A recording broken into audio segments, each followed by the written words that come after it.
Class 9 में आ गए लेकिन अभी तक इरेशनल्स को नंबर लाइन में प्लॉट करना नहीं आता है तो ये वीडियो पूरा देखना, एंड तक सब समझ जाओगे। नंबर लाइन पे प्लॉट करने के लिए सबसे पहले हमें नंबर लाइन बनाना है जिसमें 0 ओरिजिन रहेगा और 0 से 1 का डिस्टेंस यूनिट 1 लेके चलना है, ठीक है। अब यूनिट 1 जो पॉइंट है वहाँ से एक परपेंडिकुलर लाइन जो कि 90 डिग्री स्ट्रेट रहेगा वो भी यूनिट 1 मतलब सेम डिस्टेंस, जैसे 0 1 है वैसे ही 1 से लेके जो भी डिस्टेंस जाएगा सेम डिस्टेंस होना चाहिए परपेंडिकुलर। अब यहाँ पे बेस हमें दिख रहा है यूनिट 1, हाइट भी हो गया यूनिट 1। यहाँ पे एक राइट एंगल ट्रायंगल बन रहा है तो हम लोग पाइथागोरस थ्योरम का यूज कर लेंगे जिससे इसका हमें क्या हाइपोटेनस मिल जाएगा।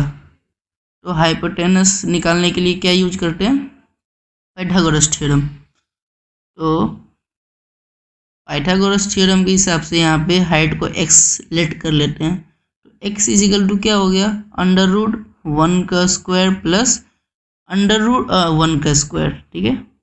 तो क्या हो गया वैल्यू अंडर रूट 2। तो ये हाइपोटेनस का वैल्यू आ गया अंडर रूट 2। तो यहाँ पे तो मैं बोर्ड पे बना रहा हूँ लेकिन पेपर पे वहाँ 0 पे ओरिजिन पे कंपास का पॉइंट रखेंगे और उसे हाइपोटेनस का टॉप पे ले जाके वहाँ से एक आर्क बना देंगे और जहाँ पे वो आर्क नंबर लाइन पे नोट करेगा वो हमारा आएगा वैल्यू अंडर रूट 2, ठीक है।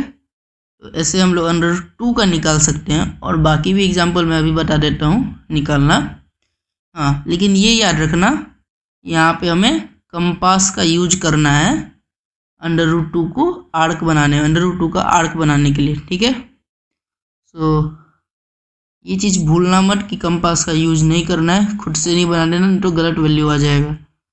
अब नेक्स्ट एग्जांपल है अंडर रूट 3, ठीक है। तो अंडर रूट 3 के लिए हमें जो वो टॉप पॉइंट है हाइपोटेनस का उस वहाँ से एक परपेंडिकुलर लाइन बनाएंगे, 90 डिग्री लाइन बनाना, ठीक है। और ये जो पुराने वाले राइट एंगल ट्रायंगल का हाइपोटेनस है वो नए वाले राइट एंगल ट्रायंगल का बेस बन जाएगा। तो अंडर रूट 2 बेस हो गया और वो जो परपेंडिकुलर लाइन है उसका वैल्यू हो गया यूनिट 1। तो यहाँ पे भी वो डॉटेड लाइन x को लेट कर देते हैं तो x इजिकल टू क्या हो गया अंडर रूट 1 का स्क्वायर प्लस में अंडर रूट 2 का स्क्वायर, ठीक है। तो इसका जब सॉल्व करेंगे सिंप्लीफाई करेंगे तो आएगा आंसर अंडर रूट 3। तो वो जो हाइपोटेनस है नए राइट एंगल ट्रायंगल का उसका आ गया अंडर रूट 3। तो यहाँ पे भी हम कंपास का यूज करेंगे, ठीक है। तो कंपास का यूज करने के बाद जो आर्क बनेगा वो नंबर लाइन पे जहाँ पे मीट करेगा वो हो जाएगा वैल्यू अंडर रूट 3 का। अब नेक्स्ट एग्जांपल है अंडर रूट 4। तो अंडर रूट 4 के लिए भी हम लोग टॉप पॉइंट से एक परपेंडिकुलर लाइन बनाएंगे जिसका वैल्यू रहेगा अंडर रूट 2 मतलब डिस्टेंस अंडर रूट 2 रहेगा और उसका बेस क्या बन जाएगा अंडर रूट 3। तो यूनिट 1 उसका हो गया हाइट, बेस हो गया अंडर रूट 3 और हमें निकालना है उसका हाइपोटेनस। तो उसके लिए भी सेम एक्स लेट कर देते हैं हाइपोटेनस को। एक्स इजिकल टू क्या हो गया अंडर रूट 1 का स्क्वायर प्लस अंडर रूट 3 का स्क्वायर। तो कितना आएगा वैल्यू अंडर रूट 4। तो वहाँ से हम लोग कंपास से आर्क बनाएंगे और जहाँ पे वो पॉइंट मीट करेगा वो क्या हो गया अंडर रूट 4। अब जैसे तो ये तो नॉर्मल बात है अंडर रूट 4 क्या होता है 2। तो यहाँ पे हम लोग आर्क बनाए तो वो कहाँ पे आ रहा है 2 पे लाई कर रहा है, मतलब ये आंसर सब सही आ रहा है हम लोग का। अब नेक्स्ट एग्जाम्पल है अंडर रूट 5, ठीक है।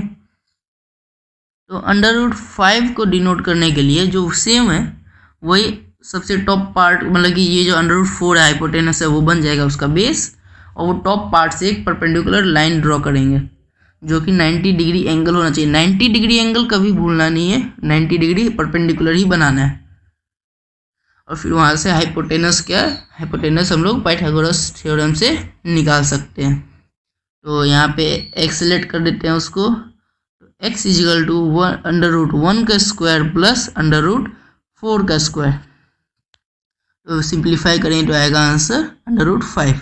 तो सेम ओरिजिन पे कंपास रख के आर्क हम लोग बना लेंगे अंडर रूट 5 का। तो अंडर रूट 5 का आर्क जहाँ भी नंबर लाइन पे जाएगा वो क्या हो गया अंडर रूट 5।